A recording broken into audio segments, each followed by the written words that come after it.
Bien-aimés dans le Seigneur, bonjour, bonjour. Je suis content d'être avec vous encore ce matin à cette méditation matinale dans l'émission Chrétien aujourd'hui au travers de Stratma Channel, la chaîne qui travaille pour susciter et équiper l'armée de l'Éternel. Je suis votre serviteur, l'apôtre Folefa Arigotier.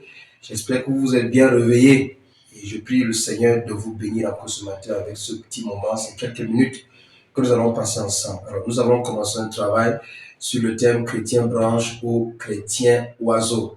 Alors, je souhaite bien, vous le savez très bien, qu'il faut liker, il faut s'abonner, il faut partager et il ne faut jamais rater les méditations matinales. Ça va t'équiper, ça va te fortifier et te rendre prospère et solide.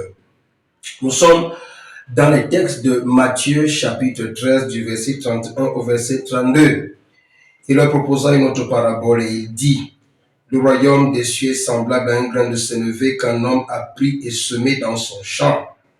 C'est la plus petite de toutes les semences, mais quand il a poussé, il est plus grand que les légumes et devient un arbre, de sorte que les oiseaux du ciel viennent habiter sous ses branches. Et nous avons dit que lorsqu'on parle de l'arbre ici, le tronc, c'est Jésus. Et ceux qui ont reçu le vrai évangile, l'évangile authentique de Jésus-Christ crucifié sans séduction, sans dilution, c'est eux qui représentent les branches issues du tronc. Je reviens aussi dans le texte de Jean chapitre 15 du verset 1 au verset 2. Je suis le vrai cep et mon père est le vigneron. Tout sarment qui est en moi et qui ne porte pas de fruits, il le retranche. Et tout sarment qui porte du fruit, il les monte afin qu'il porte encore plus de fruits.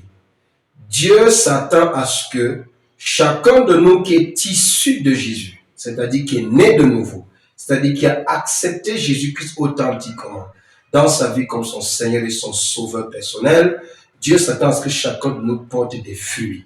Tu dois porter des fruits dans ton comportement, dans ton langage, dans ton caractère, dans tes attitudes. Au quotidien, on doit voir les fruits qui reflètent le tronc de qui tu es issu. Je répète, au quotidien, on doit voir les fruits qui reflètent le tronc de qui tu es issu. Voilà pourquoi Jésus-Christ introduit en disant: je suis le vrai cep. Ça sous-entend que dans ce domaine-là, il y a aussi le faux, ou bien ce qui n'est pas de Dieu. Alors, ça veut donc dire que on pourra reconnaître de qui tu es au travers des fruits que tu portes.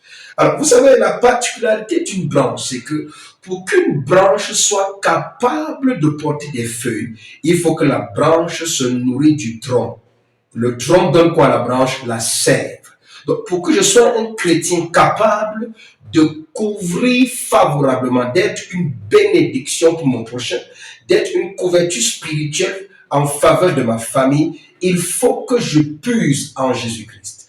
Deuxième chose, pour que je sois une branche qui porte des fleurs, parce qu'on n'a pas de fruits sans les fleurs. Et les fleurs représentent la beauté, représentent aussi la gloire, parce qu'on ne peut pas avoir les fruits sans les fleurs. Donc, pour que je sois une branche issue de Jésus, qui porte des fleurs, il faut que je reste connecté à Jésus, je demeure issu de Jésus, que je puisse en Jésus-Christ. Bien aimé dans le Seigneur, le monde dans lequel nous nous trouvons est un monde qui est déjà détruit.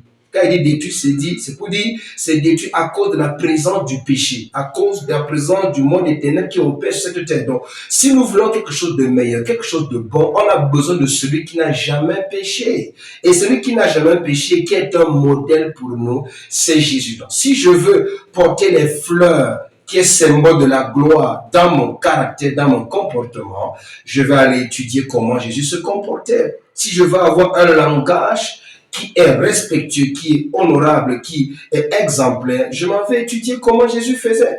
Si je veux être productif dans ma vie chrétienne et même sur le plan social, je m'en vais apprendre comment Jésus faisait, comment il travaillait pour être productif. Je prends l'exemple un chrétien branche ne doit pas être un paresseux. Jésus dit dans Jean chapitre 5, verset 17, « Mon Père travaille encore, moi aussi je travaille. » Autrement dit, un chrétien branche doit être un travailleur, que ce soit à la maison, que ce soit dans ton lieu de service, que ce soit dans ta vie spirituelle, que ce soit dans l'œuvre de Dieu, tu dois être un bosseur.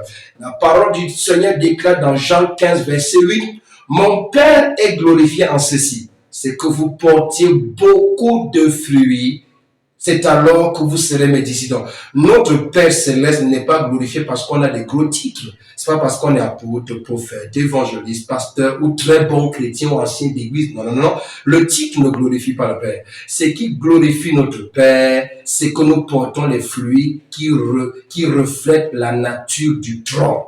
Donc, lorsqu'on parle de chrétien branche, on s'attend à ce que le chrétien branche, 1, porte des feuilles, 2, produisent ou bien portent des fleurs, 3, portent des fruits. Lorsque tu portes des fruits, ça glorifie Dieu, ça attire plusieurs vers toi et les oiseaux du ciel viennent bénéficier. Et c'est là que je voulais introduire, avant que demain on puisse voir la suite, je voulais introduire déjà que vous voyez, les oiseaux du ciel, les chrétiens oiseaux viennent simplement bénéficier de ceux qui ont une maturité en Jésus-Christ, viennent simplement profiter des fruits, parce que quand l'arbre porte des fruits, il y a des oiseaux qui viennent manger ces fruits-là.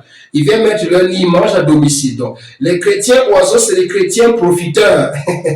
Excusez-moi de le dire comme ça. Nous allons revenir sur ça demain. En attendant, je voudrais que nous prions. Je voudrais prier pour quelqu'un et t'encourager et te dire, ne sois pas abattu, ne sois pas découragé. Pendant que tu écoutes cette méditation, c'est l'Esprit de Dieu qui agit en toi pour te conduire à la repentance, au changement d'attitude.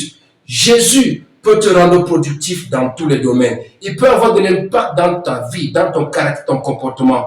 Ouvre seulement ton cœur. Demeure, n'est-ce pas, connecté au sceptre, c'est-à-dire au tronc qui est Jésus. Je prie pour toi. Tout ce que l'ennemi a organisé contre toi, c'est voir l'échec au nom de Jésus. Je déclare que le plan de Dieu pour ta vie, pour que tu sois productif, s'accomplisse. Que l'onction de cette parole qu'on a partagée ce matin agisse dans ta vie, agisse dans ta famille, agisse dans ton lieu de service, agisse au quotidien en ta faveur. Je proclame aussi la santé divine dans ton corps, dans ton âme et dans ton esprit.